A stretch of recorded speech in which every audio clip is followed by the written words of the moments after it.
some introduction. So welcome to this AFINet webinar. My name is Richard Vellerman. I'm one of the trustees of AFINet. And AFINet is the Addiction and the Family International Network. For those of you who are new, because some people are members and some people are not who log on, for those people who are new, AFINet exists to bring together practitioners and researchers and policymakers and experts by experience who are all interested in or involved in the effects that someone's problematic use of alcohol or other drugs or gambling has on other members of their family and on the people close to them. So we have more than 700 members now from more than 55 countries across the world. Let me just say to everyone, by the way, that as always with our webinars, this is being recorded and the recording will go on the website later, as I'll say in a minute. But if you don't want yourself to be recorded, then blank your screen, your camera off. So you can learn more about AFINet if you don't know about it from our website. And if you're not already a member, you can join, and membership is free by completing the application form on the website. Now, among the things that AFINet does is that we hold a conference as well as a webinar series. In alternate years, we hold either a face-to-face conference or an online one.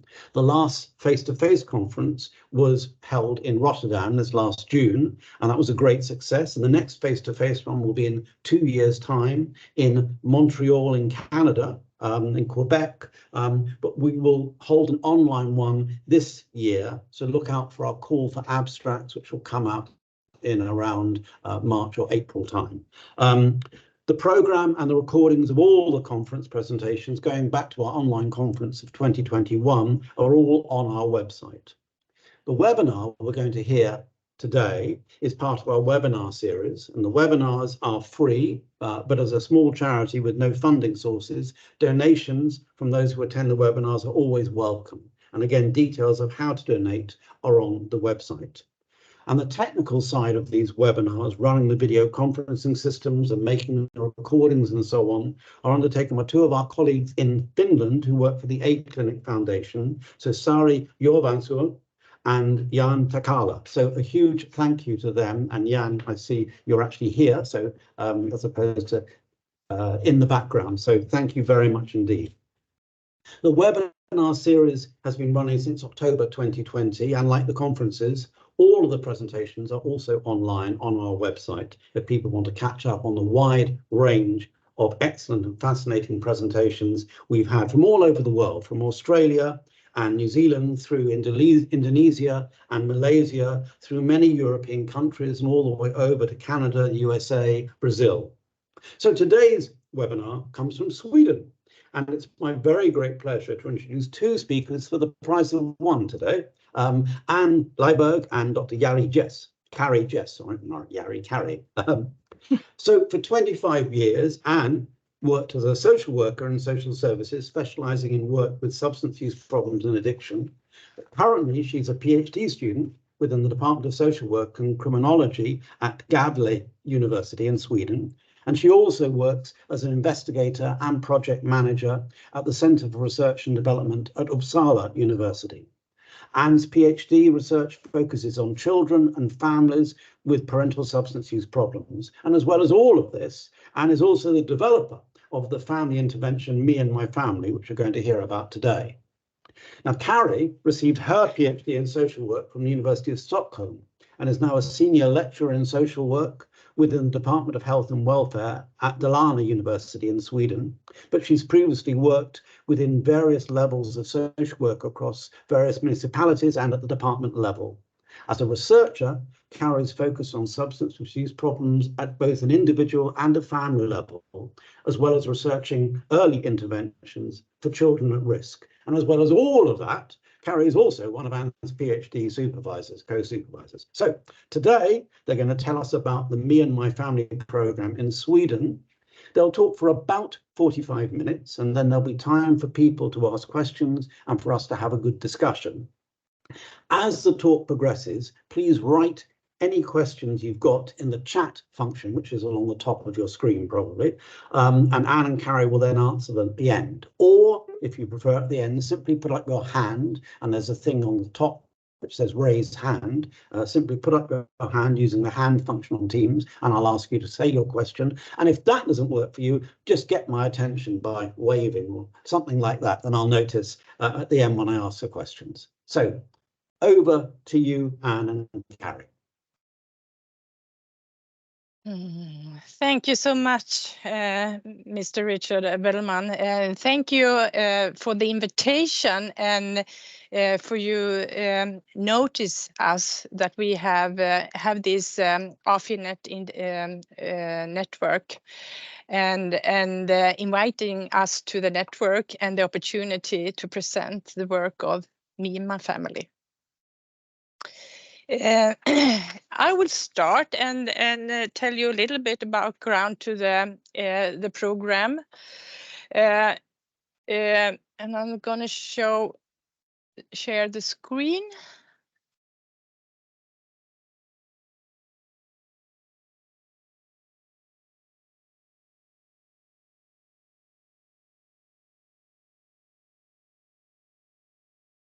Yeah, we can see that now. Thank you. Yeah. So I will start this. So, well, I've been working in the social services with outpatient care among adults with substance use problems and addiction. And me and my colleagues were involved in a development project back in 2013, 2014, named Coordinated Support for Children and Parents in Families with Substance Abuse by the Swedish National Board of Health and Welfare. You all know through science that children's health and development are negatively affected by parents' abuse.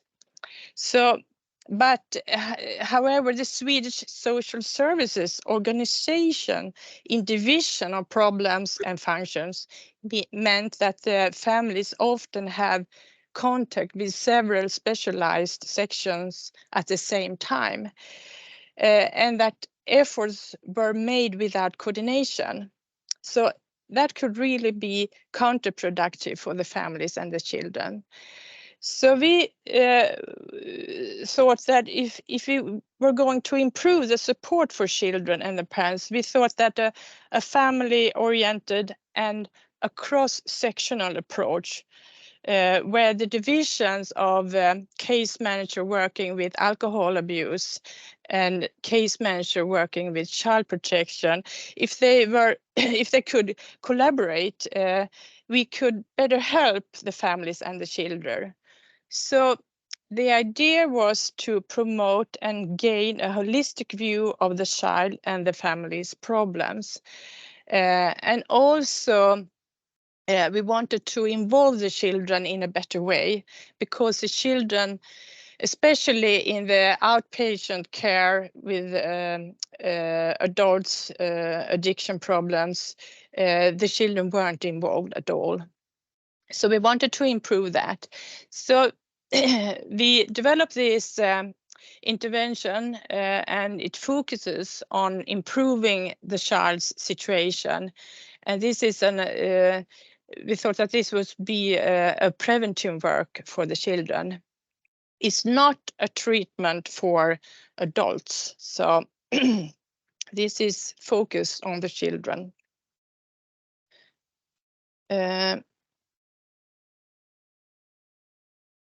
The aim and the overall objectives of the intervention is to involve the children and the parents and to communicate in a factual, de-dramatized and not judgmental way about the substance use problem or addiction in the family. So the intervention focuses primarily on the child participation, listening to children and taking their views and experiences seriously. So the intervention's theoretical framework is childhood sociological perspective. So it's based on assumptions that children are capable of meaning making and competent in constructing their lives. And that children's agency affects not only their children's own lives, but also their environment, society, their social relationships and cultures. It's also children being seen as children as actors and agents, and that develop through participation. And child participation is a right, social right stated in the Article 12 of the Convention on the Rights of the Child. And participation promotes children's health. It becomes more comprehensible, meaningful, and manageable, and increases the sense of coherence. So this is the theoretical framework, and it also works through a systemic perspective. The target group for the intervention is aimed at families where parent or the parent's partner have substance use problems or addictions. It's no requirement for time in sobriety, but the parent must be sober at the sessions. There are some exclusion criteria. Families with a chaotic social situation are excluded, as well as families with ongoing domestic violence. If there is an escalated abuse and when children need protection. Also, when parent has active psychotic disorder, those are excluded. Those families are excluded. And the family decide whom belongs to the family. And the target group is families with children age 6 years or older. Besides the theoretical framework assumptions, there are some assumptions that we make that serve as guiding principles for the program. The family constellations differ, therefore, all kinds of family constellations are okay. Every parent wants the child to have a good upbringing. They want the child to be happy and to be secure.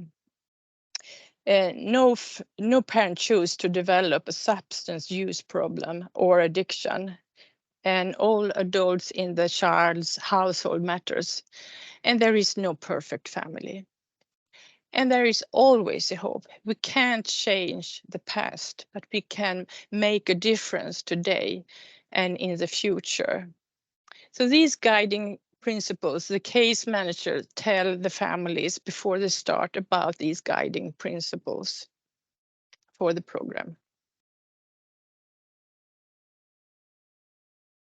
So the intervention consists of 8 main sessions, approximately about 1.5 to 2 hours. There are 2 information meetings before starts, and then there are 2 follow-up meetings, 6 weeks and 3 months after the end. It contains 5 themes spread over the 8 sessions. It's about addiction development, family as a system, how the addiction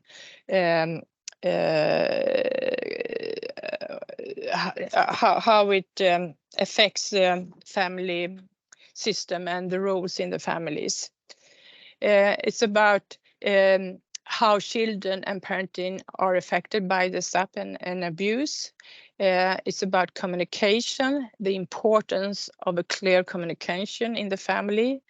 And it's about emotion and how to improve the family relationship. And then at the end, children and parents make a safety plan and the last session is summarizing up and closing.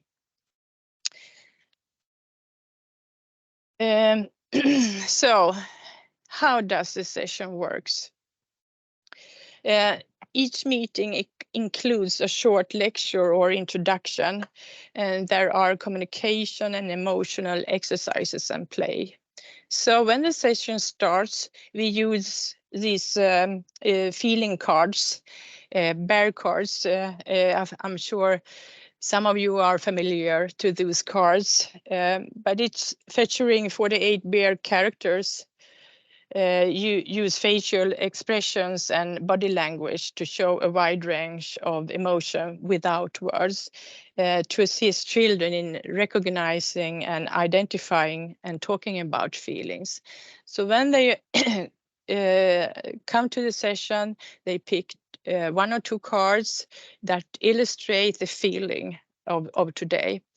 And in each family member shows the card, and if they want to say something, they tell about the feeling and why they pick the card. And then it goes on to another exercise. It's also a communicating exercise. So each family member tell about his or hers highlights and lowlights since the last session. And the other one listen to each other. And then it continue to the theme of the day, for example, addiction development. So it starts with a short lecture or information, and we use PowerPoint slides. And then we have some stops for discussion, how it works in the family. And then there's a exercise. It could be sometimes we use other feeling cards, or other times we for example the children and parents draw a picture how I feel when mom or dad drinks, and they put the drawings on the wall, and then if they like to, they say something about the picture, about the drawing, and the family reflects, and the case manager reflects, and they discuss the drawing. In some occasion, there also a homework assignment, like the family do an activity that reinforces sober behavior or contributes to a good social interaction in the family. And then the session ends with bear cards. Which feeling do you leave the session? With which feeling do you leave the session? So it's how it's work. Well, and now we will the following presentation reports the results from 2 different studies. An outcome study, I will present that one, including data from children and parents, and then reports from an interview study with children about their experiences of the program. Mm-hmm. The outcome study, the aim of the outcome study was to evaluate the outcomes of the program Me and My Family. And we are focusing on child well-being and family climate, parental alcohol and drug use, and self-rated parental mental health. And by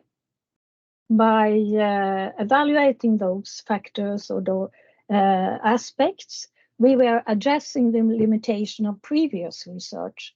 This study includes children's self-ratings. Study design. Initially, it was designed as a randomized controlled trial in which participating families were randomly assigned to start with the intervention immediately or were placed on a 3-month waiting list.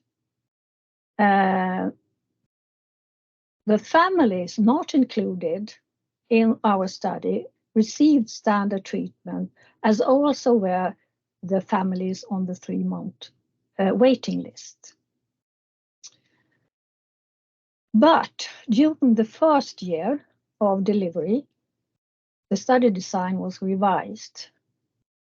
Instead, we decided to measure the outcome by comparing family members with their own baselines measurements on completing the intervention and at 3, 6, and 12 months post-intervention. And that was because, you can wait a bit. No, okay. Because the waiting list proved difficult to realize. On several occasions during the first year, families who were assigned to the waiting list lost their motivation and dropped out. And some relapsed into heavy substance use while waiting for the program. For ethical reasons, then, we decided it was important to start the intervention while the motivation to participate was high.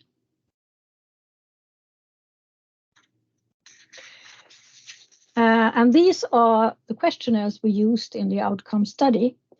And we will come back to some of them when reporting on the outcomes. We used the family climate questionnaire, and that is a Swedish one. And then we assessed the questionnaire to both children and parents. And as all of these questionnaires, they were pre-intervention, post-intervention, dropped out here, 3, 6, and 12 months post-intervention. We also use the strengths and difficulties questionnaires.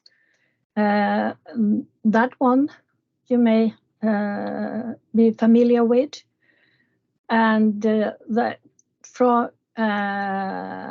children from 11 years were assessed by this. Hospital anxiety and depression scale, HADS.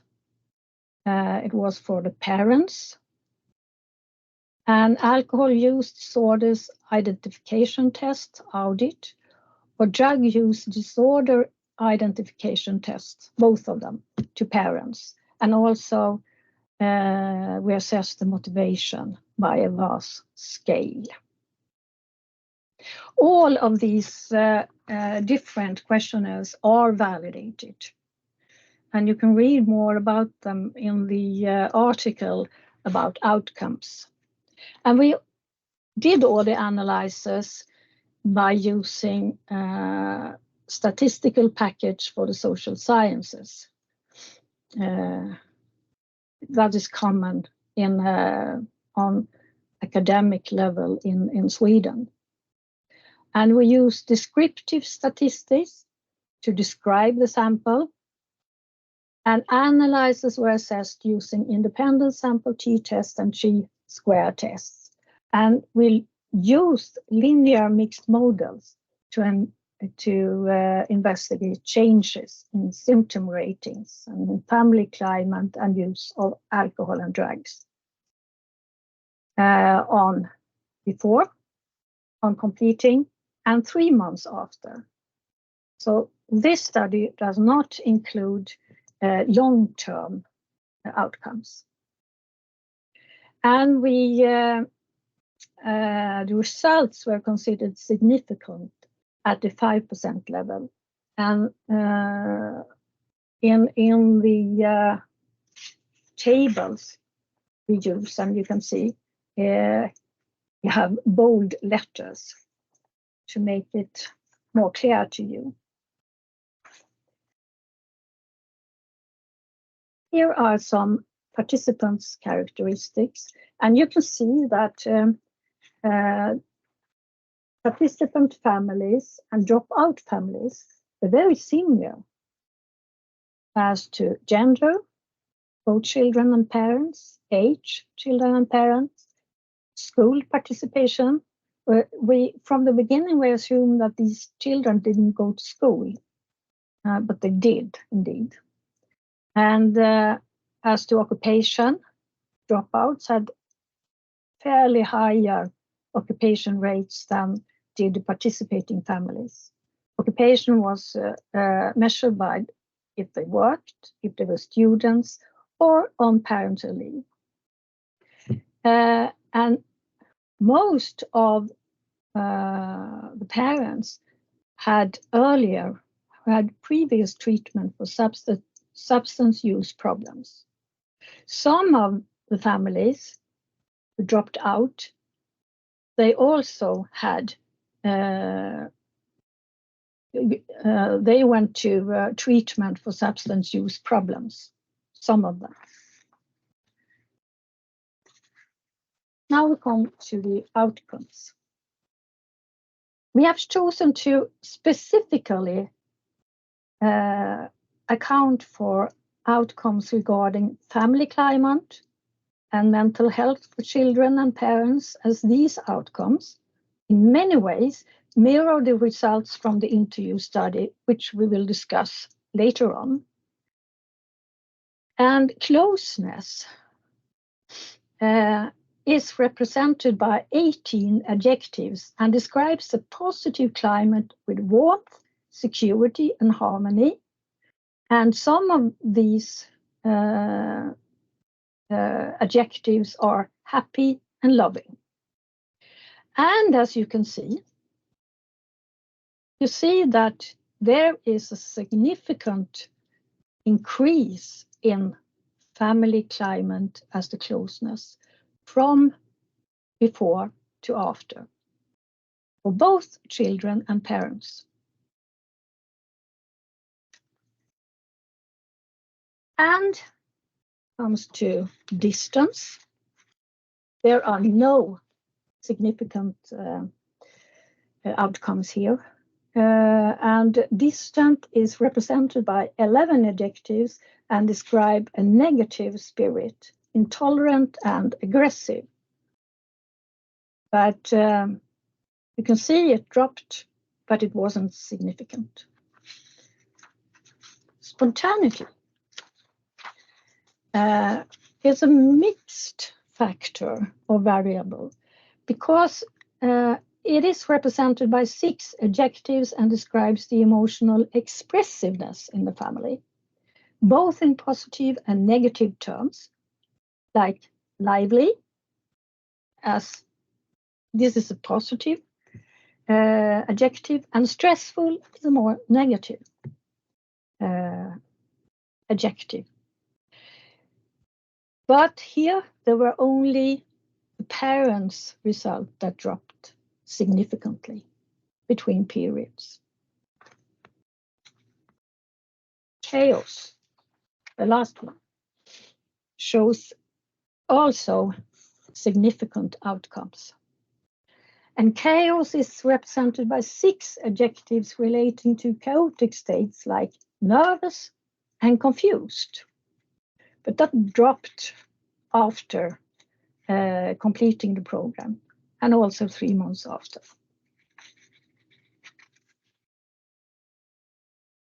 As to strength and difficulties questionnaire for children, we can see that total difficulties according to SDQ dropped between periods 1 and 3, but only the variable conduct problems show significant differences.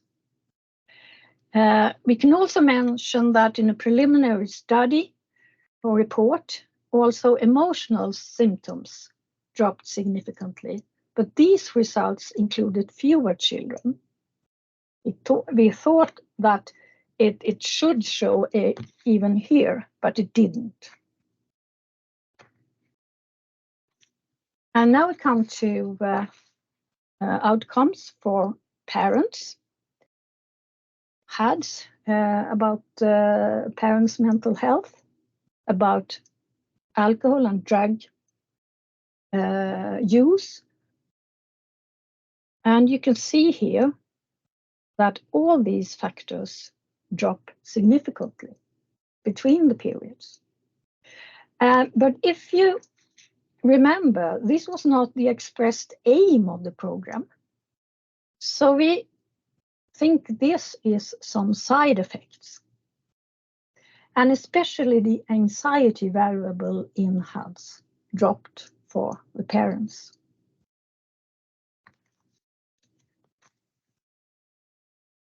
If we now do a summary of these results, and we report only the significant outcomes here. And you see both the children and the parents self-reported more closeness and less chaos in the family post-intervention.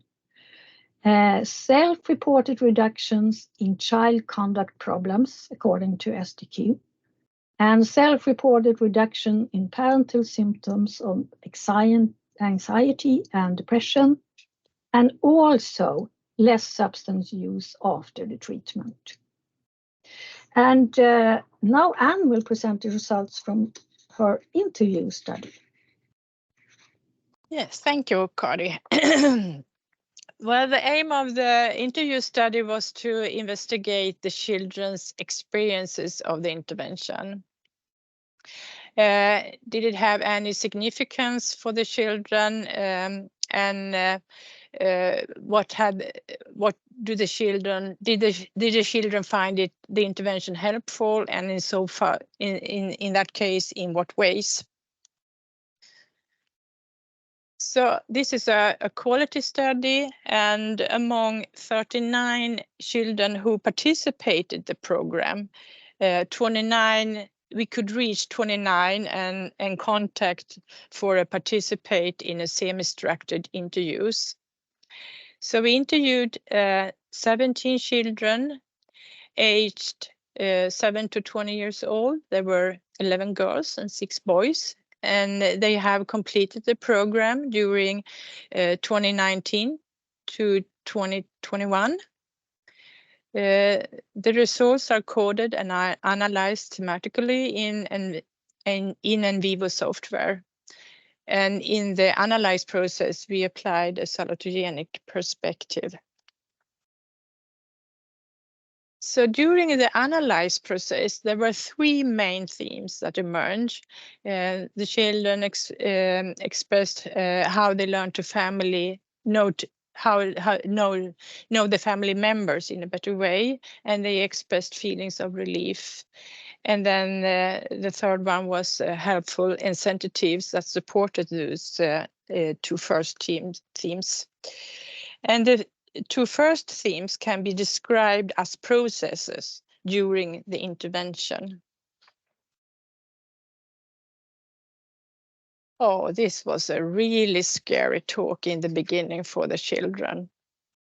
At first, the children were frightened and nervous about the sessions. They were nervous about talking about the experiences and feelings that the parental substance abuse causes them. They didn't know how to talk about this. They had no words. They were afraid of how the parent would react. They just didn't know what to say. There was this big, huge pink elephant in the room, and they haven't talked about the problems or emotionals at all in the family. And they were also afraid of, by telling about their feelings and experiences, that it would they were afraid of the parent, how the parent would react. They were afraid of that it would increase the parental drinking, and they were also afraid that the parent would be angry at the child or blame the child or someone dear to the child. So this was really scary in the beginning. But there were also children who has longed for this and wanted to talk to the parents. And one girl, she told that she had asked her social worker for those kind of meetings, but got the answer that the parent didn't have time in sobriety, so therefore they couldn't have these kind of meetings. So this girl, she was longing for this intervention. So there were this big pink elephant in the room. So the first theme, the process learned to know the family members. Even if it was difficult to talk about experiences and feelings of the parental substance abuse, the children expressed that the intervention gave them a space to tell their stories. They wanted to talk things through. They wanted to speak up loud and tell their story of substance use problems and how it affected them. So the importance of talking through helped them to overcome their fear of their parents' reaction. They said it wasn't easy at first, but afterwards, when they have told their story, they describe feelings of relief. They use words like it felt nice, I felt good. So this was really important for the children. And they got this opportunity to tell their story. It was helpful for the children if the parent confirmed the story, like if they said, yes, oh, I'm sorry, or I'm so proud you're telling me this. I had no idea you felt this way, or just nod their head in agreement. So with the opportunity and the space to tell the story and the parent listens and confirms, the child's story becomes evaluated. Besides to speak up and get the opportunity to tell the story, it was also important to listen to parents and siblings' stories. They wanted to know about their views, their feelings and experiences, their life story. That helped the children to understand the parent and siblings better. And in that way, it strengthens their bond with the parents and siblings. So when the children get this opportunity to tell their stories, to listen to parents and to being heard and confirmed, they get to know each other in a deeper way.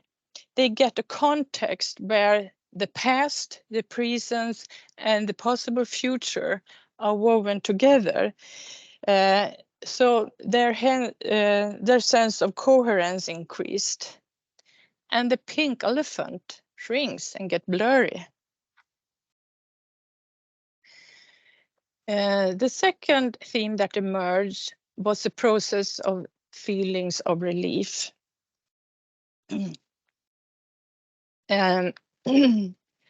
Emotional relief comes gradually by talking about experiences and feelings linked to reparenting abuse. It's a process. And one boy, he says, I felt it felt easier and easier each time.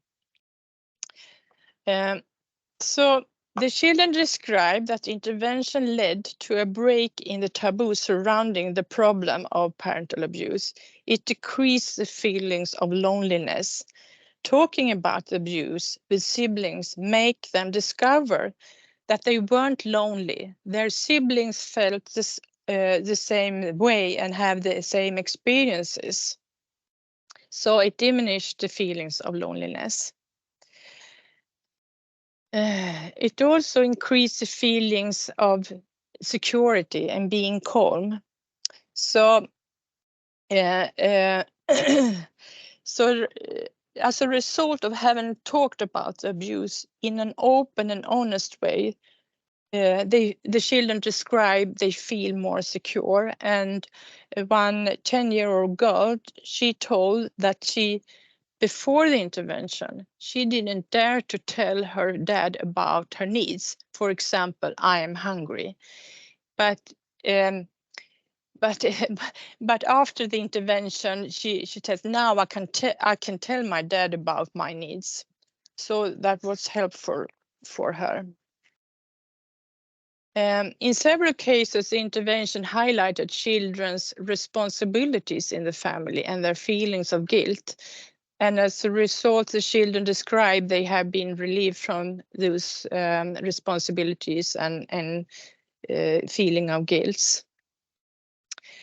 They also describe that they gained an increased understanding of parental abuse, and vice versa. The parent has gained an increased sense of how the abuse affects the child. So in several cases, the enlightenment has led the parent to change their behavior. Many of the children described that their parent have stopped drinking or reduced their drinking or seeked help. So the parental changed behavior has relieved the child from negative feelings. And the children describe it like it's more fun. I feel happy. It feels much better. I have more energy. I have more energy for friends and schoolwork. But there were also cases where the parent didn't change their behavior, and it wasn't the aim of the intervention. But the child understand the abuse in a better way and make them feel, even if the parent continued their drinking, the child feel more free to continue with his or her own life. So this is the process of feelings of relief, and the pink elephant shrinks and get blurry. The third theme is about helpful incentives. The children were unfamiliar with spending time with their parents, especially with the abusive parent.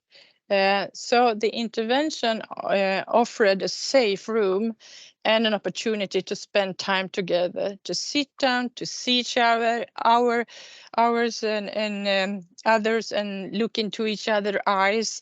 And that facilitated conversation about important issues and to ask about things that they were not used to or dare to do at home at the kitchen table.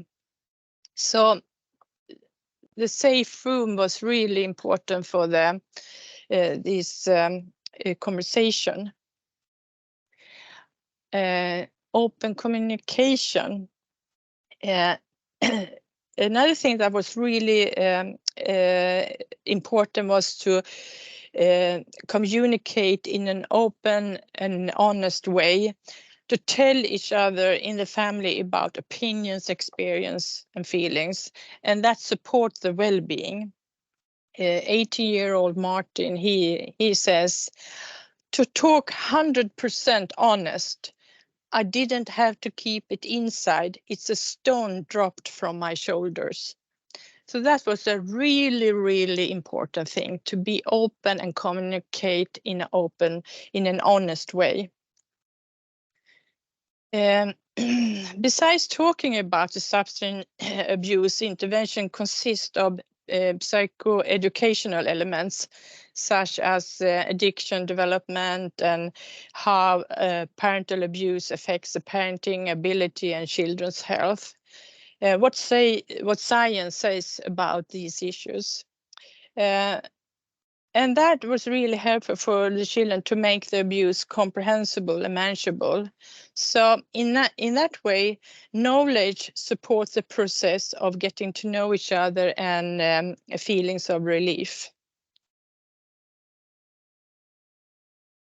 The case manager support was also another important thing in the intervention.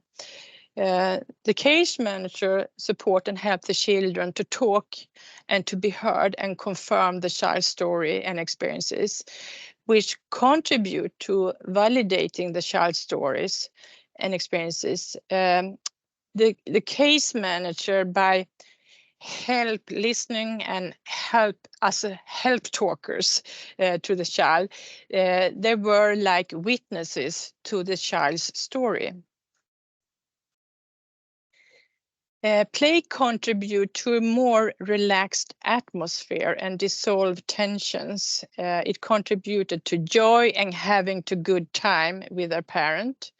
So this is an important part in the intervention that meant a lot to the children.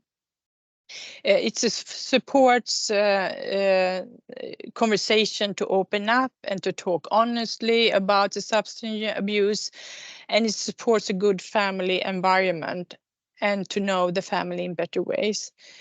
The children described that it felt good to see the parent have fun and to laugh together. And also play is also a break and an opportunity to move around for a while during the session. And a little girl, she said it was fun to jump around. Exercises support the children to grasp events and feelings of abuse, and children describe several examples.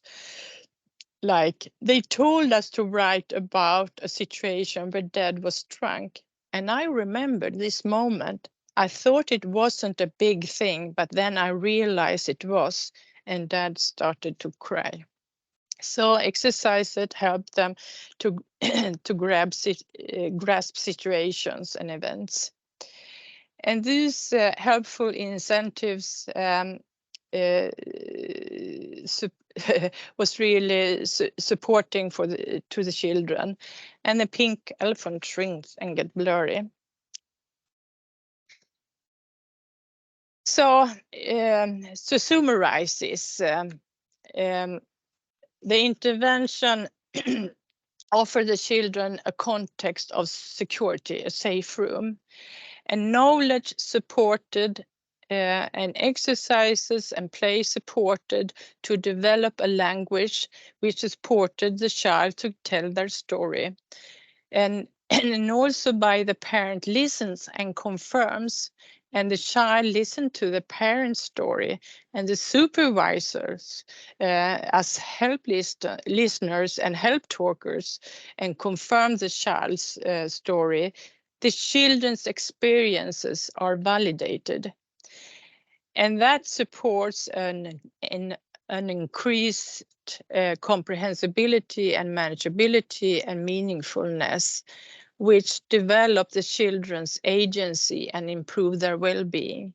So the intervention breaks the taboo surrounding the substance use problems and contributed to a stronger bond between the children and the parents and siblings. So, well, Yeah. How can we now understand the results from these two studies combined? If you remember, I said something about the outcomes in the reported quantitative study mirrored the results from the interview study with children. And for example, in following ways, when the outcome study shows that both children and the parents self-reported more closeness, less chaos in the family post-intervention, then the interview study shows that the children learned to know the family members and expressed feelings of relief. And when the outcome study reported reduction in child conduct problems, we interpret that as in the interview study that and the taboos were broken, and the children feel relief from negative feelings, and the children express that they feel calmer and safer. So even the parents drop in the mental health and alcohol drug use might, so we think that affect the children's conduct problems. Yeah, even if it was not an aim of the program. Yes, and before we take some questions, maybe we should tell a bit about our published or planned articles, and then we take the questions. Is that okay? Yeah. Yeah. Now there are 2 articles from this research project, and they are published, both the outcome study and the interview study. And the interview study is published in Swedish. Then we have some articles. A submitted article to Nordic Social Work Research with the title "In Search of Evidence for Social Work Practice, Experiences from the Research Project Me and My Family," in which practitioners had an important part in recruiting families, delivering the program and assessments. And we there identified a number of important factors for success, among which were strong and active support from managers, well-educated social workers with academic degrees, a design that fitted the practice, and organizational culture that encourage evidence-based practices. And previous research has found that practitioner-led research may increase engagement in research and practice. And we found that too. We have also planned some upcoming articles on cross-sectional collaboration, on parents' experiences, and maybe on long-term outcomes, but that depends on the quality of the material. We have had difficulties in having these long-term assessments. Yes. Question? No. Oh. Questions. We take questions. Okay, thank you very much indeed, both of you. I must say you do a very good double act, and I'm always incredibly impressed when people speak so well when English is not their first language. I think you did a fantastic job of being really clear and telling us a lot of fascinating information. We already have one person who's had to leave, and Kirsten wrote, "Unfortunately, I have to leave, but 1,000 thanks for an incredibly exciting presentation and an interesting project." So let me pass over. Before I do, Eileen's already coming with a question. And before I take her question, I'm just going to ask you one or two myself, as I've got so many that I want to just get in quickly. But can you just tell me a couple of things which I think I missed? So one is I can't remember, I didn't understand whether these are a program you do individually with a family, or is it with a group of families? It's an individual of the family. Yeah. So each one is done with an individual family. Yeah. Okay. And the age range of children, obviously in your interviews, it was from 7 to 20, but in the actual project itself, what was the age range? 6 to 20. Okay, so about 6 to 20. Okay, so that's quite interesting, covering such a wide range of ages of children. Did you find you had to alter what you did quite significantly, depending if you were dealing with 6 or 7 or 8-year-old children or 18 or 19-year-old children? It was. Svara du, Kari. I didn't really catch what you were saying. We're dealing with. I was asking whether, if you're considering that sometimes you would do this with a family with very young children, ages 6 or 7 or 8, and sometimes you would do the program with children who were 18 or 19 or 20. So I'm saying, did you have to change what you did very significantly? Yes, to that's accommodate correct. The different ages. Yes, that's correct. Yes. Yeah, that's right. But also the older children was really helpful for the younger children. So there weren't families with only 18, 19 or 20 years old children. In the families with children 18 to 20 years old, they have younger children. So and that was a good experience, that the older children was helpful for the younger. They help the younger Understood. to put their experiences into words. Lovely. Let me pass over to Eileen. Do you want to ask your question, Eileen, live, or do you want me to do it? There, look, I think I would love to ask a question. And thank you for a marvelous presentation. It's made me think about so many things. One of the questions I have is, I imagine that the affected parent could become very defensive when they're sitting with all of their children and they're hearing how their behavior affects the child. How did you prepare that parent to respond in a way that encourages more open communication? Mm. That's a good question. You have to, as a case manager, you have to be very supportive and give the parent many positive feedback. And the exercises and play reduce the tension. There were also, we had some breaks for what we call in Sweden fika, coffee breaks with cookies and sandwiches, and that was support to decrease the tensions. So that's one thing, and the exercises and play and the drawings and we use these PowerPoint slides. So the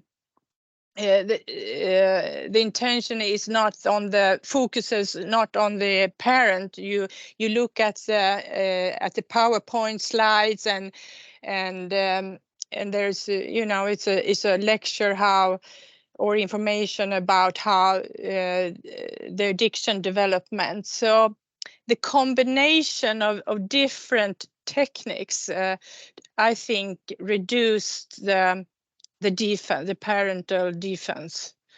But you have to be very vad heter det för någonting då? Uppmärksam, attention to the pay attention, focus how the parent react, and you have to be very supportive. But and there was also occasions when the case managers met individually with the grown-up when it had become really tense, and in sometimes it was so tense that the family dropped out. But sometimes they had individual meetings with the grown-up. So that's an experiences. I think if we're going to continue to develop the program, we need to have more support to the parent. Yeah. Individually. So and also okay. that's really tricky. That's very helpful. Let me move on to Natalie. You have a question? Yeah, that was very enlightening, I must say, because I was also asking myself to what extent can parents cope with the process, and it sounds like that is one of the challenges, because I wanted to ask you what were some of the challenges of getting more people, not, that you weren't able to get more people or families on board. And did you provide them with tools to take away? Because it sounds like that just the simple act of connecting and being together and spending time together that is dedicated just to connecting instead of being on a phone already makes a huge difference, and that process they should take forward. Did you give them that, or did you do something in that regard? We had monthly support meetings with these case managers who were coming from both the grown-up department and the children's department. They were two combinations. So we had monthly supervisions with these, just to to discuss how to go further when it became problematic, and help them with the child perspective all the time, because they weren't used to the child's perspective. They were working a lot on that, I think. Okay, thank you. Akan, nice to see you, by the way. You have a question. Yes, I do. Thanks so much for the interesting presentation and thoughts on the intervention. It just brought certain things to mind for me. One was the big elephant in the room. I know even when you have adults presenting their own view is difficult, and so I'm wondering whether you had opportunities or whether you thought about the possibility of giving a venue that's very different for that child to first of all express it within a confined, safe environment prior to actually expressing it within the context of the family. And if you did that, what that would mean in terms of the intervention. The other thing that I kind of pondered on was how many I missed it in terms of how many sessions this took, how many sessions the intervention actually went, and for how long, and to see what and if the things that it may have an impact or not. And it also made me ponder about when we do apply it to other cultures like mine, whether there are peculiarities which we would see in addition to some of the things you will find. Good questions, I think. One question was if they attend all the 8 sessions or. No, I didn't. I didn't know how many sessions. I missed that part about how many sessions there were. There were 8 sessions and 2 meetings before start, and there were 2 follow-up meetings. We are also discussing if we should have several follow-up meetings after the 3 months. Yeah, I think it's a good idea to have more follow-ups, because you have to follow if there is a change and if the family or the children needs more support after the intervention. So many of the case managers did see the family in other intervention after this one. So that's a good thing that the family was positive to go to other intervention and get more help. And the first question I forgot. That the first question had to do with whether 2 things. It's difficult for a child to express itself because of the pink elephant in the room. Whether you have thought of having a separate session at the beginning that might give a safer environment, so to say, for the child to tell his or her story prior to actually telling it in front of the family. And maybe again, the thing that follows me is the dynamics of the family changes when there are more members or more children that are able to then sit in the room, as opposed to when you have only 1 or 2 children. And I'm wondering whether you also found slight differences that you needed to adjust in the intervention due to that. Yeah, we had to adjust sometimes, but there were the family we had in this program. They didn't have that many children. They have like 1, 2, or 3 or 4 children. So we haven't tried it out when the family have 5 or 6 or 7 children. So I think you have to adjust a little bit if there are many family members. during the sessions, there are always breakups. So the parents go with the case managers that from the working with adults, and the child goes with the case manager from the child protection section. And so the child have the opportunity to tell things that they don't dare to say in the room, or if there is other needs that the child don't tell in the room together with the parents. So that was one thing that was important too. I think that some children also had participated in group activities prior to treatment. Some of them, where they talked about their parents being addicted to alcohol or drugs. Mm. It could be the case that sometimes they had talked about it. So you have to adjust the program to the family and the children. You can't say you can't do exactly the same thing in every family. You have to adjust. And therefore there are a lot of exercises to adapt to the family situation and the age of the children.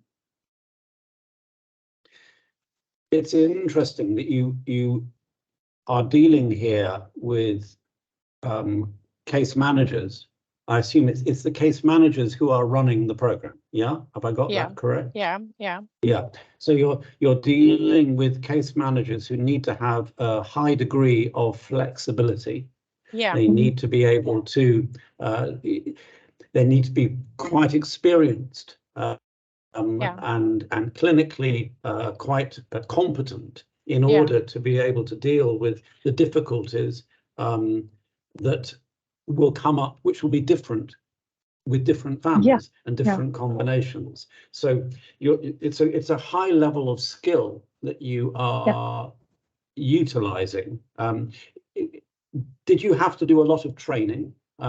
Was it something that you found that most people, most case managers working within the Swedish system could cope with this quite easily, or was it a very self-selecting process as to who were the people who delivered this? I think it was some sort of in this maybe this submitted article about evidence-based practices. This is an issue because we have case managers or social workers that have an academic degree in social work or in pedagogic or some other an academic degree. And we also had therapists that were trained in the 12 steps method. And some of them had more difficulties in delivering the program because they were not used to adapting to the families. They had their 12 steps model. They weren't as flexible as the other case managers. And we have 3 days of training before. Okay.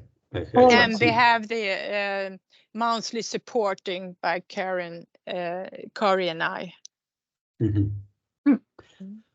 Okay, it's now the time is getting on, and we've lost a few people. So before we lose too many, I'm going to draw things to a close, which is a pity because there are so many more questions which I and other people have, because it's a really fascinating, absolutely fascinating program. The 2 papers which are published are great. The second one, which I only came across today, I think it only came out today or yesterday, the one in the Nordic journal, which is in Swedish, but the abstract is in English, so that's very helpful. I'm looking forward very much to the next one, which is under review. Does that contain some of your longer term results, because you also did 6 months and 12 months, and yet the outcome paper only goes up to 3 months. So I assume that longer term one is going to come out at some point. Yes, but it has been difficult with assessment 6 and 12 months also. And therefore, we also are planning to have follow-up sessions so that these case manager can do the assessments. Mm-hmm. It has been very difficult for us getting in contact with families. Unfortunately, that's what we find a lot in research, that what we need is longer term research, but trying to do longer term follow-ups is always incredibly difficult.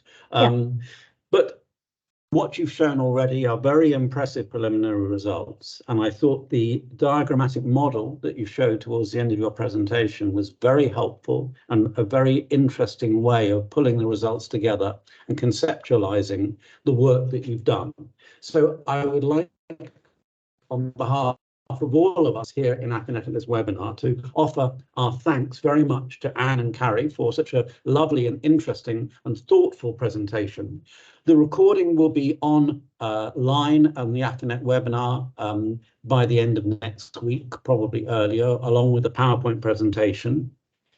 The next webinar in 2 months' time continues the Scandinavian theme. It comes from Denmark.